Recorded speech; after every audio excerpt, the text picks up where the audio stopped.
గాజువాక తెలుగుదేశం ప్రాంతీయ కార్యాలయంలో విద్యార్థులు స్థానిక ఎమ్మెల్యే మరియు రాష్ట్ర తెలుగుదేశం అధ్యక్షులు పల్లా శ్రీనివాస్కి కలిసి వినతి పత్రం సమర్పించారు.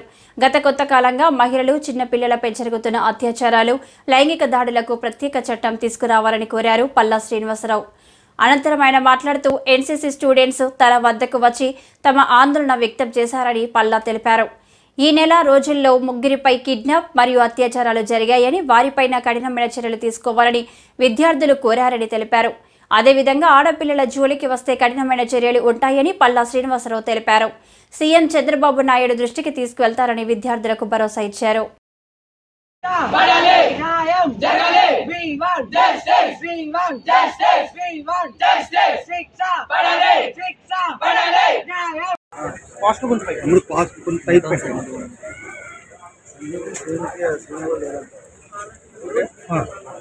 అందరికీ నమస్కారం. ఈరోజు యువకుడు శివ ఆయన ఆధ్వర్యంలో ఎన్సీసీ క్యాడెట్స్ వాళ్ళందరూ కూడా నా ఆఫీస్ దగ్గరికి వచ్చి చిన్న ఆందోళన వ్యక్తం చేశారు. ఆందోళన ఏంటంటే, తెలుగుదేశం పార్టీ అధికారంకి వచ్చిన తర్వాత ఈ నెల రోజుల్లో మరి ముగ్గురు ఆడపిల్లలు, ఒక పాప అదృష్టం అయింది, ఇంకొక పాప రేపు గురైంది అని చెప్పేసి చెప్పడం జరిగింది. వారిపైన కఠినమైన చర్యలు తీసుకోవాలి.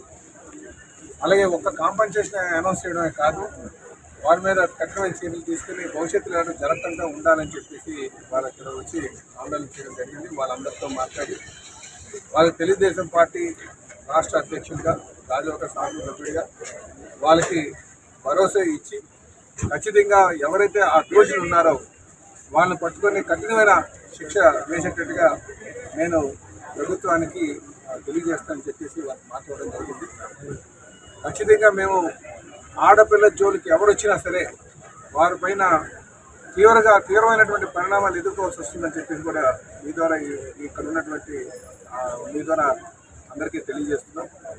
అలాగే ఇప్పుడు కొత్తగా ఫామ్ అయిన కనుక గవర్నమెంట్ కొన్ని ఇబ్బందులు ఉన్నాయి ఇంతవరకు కూడా, కొంచెం దానివల్ల ఏమైనా ఆలస్యం అయ్యవచ్చు. అన్నిదా భావించొద్దు, మీరు ఎవరు కూడా ఆందోళన చెందొద్దు. కఠినంగా అతి త్వరలోనే వాళ్ళందరినీ పట్టుకొని కఠినంగా శిక్షిస్తామని కూడా ఈ సందర్భంగా గాజువాక శాసనసభ్యుడిగా మీకు మాట్లాడుతుందని చెప్పేసి తెలియజేస్తాను. నేను కూడా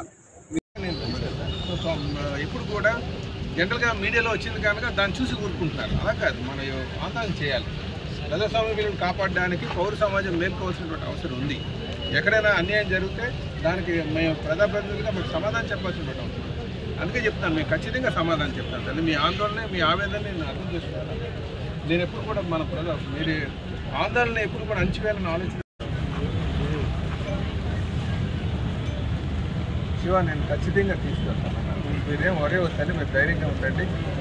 ఎందుకంటే ప్రభుత్వం ఫామ్ అయ్యి ఒక నెల రోజులు అయిన కనుక కాస్త కొంచెం ఈ సరే కొంచెం ఇదే అవుతుంది.